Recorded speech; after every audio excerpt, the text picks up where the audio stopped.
قرآن مجید فرقان حمید میں حضرت مولا مرتضیٰ کے فضائل بیان ہوئے ہیں اور 300 سے زائد آیات قرآن میں حضرت علی کے حق میں موجود ہیں۔ یہ بات بھی حضرت عبداللہ بن عباس نے ہمیں بتائی۔ 300 سے زائد آیات ہیں۔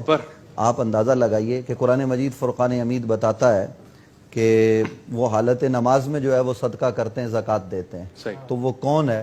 جب فقیر مانگنے کے لیے آتا ہے تو کہیں اور سے اس کو نہیں ملتا تو علی دوران نماز اپنی جو ہے وہ انگوٹھی اتار کر اس کے حوالے کر دیتے ہیں۔ سبحان اللہ، سبحان اللہ۔ یہ حالت نماز میں اور رب اس کو قرآن میں بیان کر رہا ہے۔ قرآن مجید فرقان حمید جب مباہلہ کا معاملہ آتا ہے عیسائیوں کے ساتھ تو فَقُلْ تَعَالَوْا نَدْعُ أَبْنَاءَنَا وَأَبْنَاءَكُمْ وَنِسَاءَنَا وَنِسَاءَكُمْ وَأَنفُسَنَا وَأَنفُسَكُمْ۔ آپ پوچھئے مفسرین سے، سب نے یہ لکھا ہے کہ وَأَنفُسَنَا وَأَنفُسَكُمْ۔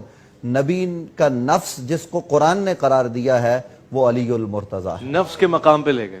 خوبصورت، اور نفس رسول ہے۔ اور حضور انور صلی اللہ علیہ وسلم کی ایک حدیث ابھی اسلام میں میرے ذہن میں آ رہی ہے، اس پر لوگ اگرچہ کلام کریں گے لیکن یہ فضیلت کی بات ہے اور اس کو 20 کتابوں میں یہ موجود ہے کہ حضور علیہ السلام نے فرمایا انا و علی من نور واحد، میں اور علی ایک نور سے ہیں۔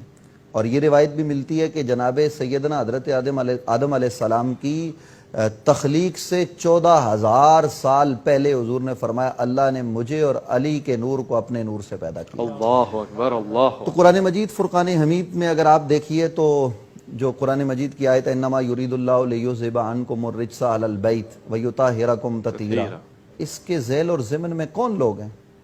وہ مولا مرتضیٰ ہیں، وہ سیدہ فاطمہ ہیں اور انہی کے دونوں بیٹے ہیں جن کو نبی علیہ السلام نے اپنی چادر کے نیچے لیا اور کہا اللہم ہؤلاء اہل بیتی، یہ میری اہل بیت ہیں۔ تو قرآن نے انہی کی بابت جو ہے وہ یہ بات ارشاد فرمائی ہے۔ قرآن مجید فرقان حمید نے اور کئی مقامات پر جناب حضرت علی کرم اللہ وجہ الکریم کی بابت جو ہے وہ یہ بات کی ہے کہ ان کی عظمت یہ ہے۔ آپ دیکھیے بدر کی جب آپ بات کریں گے تو آپ کو جو ہے وہ یہ نظر آئے گا کہ مسلمان جو ہے وہ حق کے لیے کھڑے ہو گئے، تو وہ حق کے لیے جو کھڑے ہوئے ان میں سب سے بڑا نام میرے نبی کے اصحاب میں علی کا ہے، اور کس کا ہو سکتا ہے علی کے سوا؟ کہ جس قدر شجاعت اور بہادری کے ساتھ علی لڑے اور قدسی یہ اعلان کرتے ہوئے پائے گئے لا فتح الا علی لا سیف الا ذوالفقار، صبح اس پہ بات ہو چکی ہے۔ اور اسی انداز میں آپ دیکھیے کہ غزوہ احد ہے، غزوہ احد میں سب سے زیادہ اصحاب پیغمبر میں استقامت کے ساتھ لڑنے والی شخصیت کا نام علی ہے۔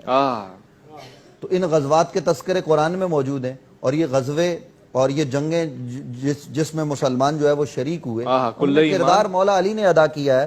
اور حضرت علی کرم اللہ وجہ الکریم کی شان کیا بے مثال شان ہے۔ آپ ذرا اندازہ لگائیے کہ نبی رحمت صلی اللہ علیہ وآلہ وسلم علی کی پرورش اپنے گھر میں کرتے ہیں اور پھر اپنی سب سے پیاری بیٹی جس کے متعلق حضور نے فرمایا فاطمہ میرے جگر کا ٹکڑا ہے، حضرت فاطمہ کا نکاح مولا علی سے کرتے ہیں۔ اور حضرت مولا علی کرم اللہ وجہ الکریم کی آپ یہ عجب شان دیکھیے کہ مدینہ نبی علیہ السلام تشریف لائے جب تو مہاجرین کو انصار کا بھائی بنایا، علی اکیلے رہ گئے تو حضرت علی کی آنکھوں میں آنسو تھے۔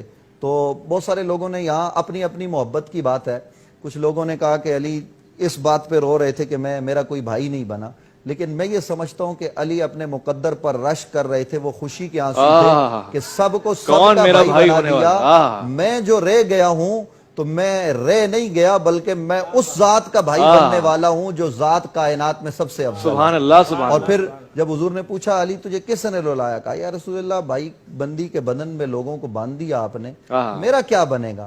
اب یہ سوالیہ نظر اور یہ بارگاہ مصطفیٰ کا ادب بھی ہے۔ تو حضور علیہ السلام نے فرمایا یا علی انت اخی فی الدنیا والآخرہ، تو اس بات پہ راضی نہیں ہے دنیا میں بھی تو میرا بھائی ہے، آخرت میں بھی میرا بھائی ہے۔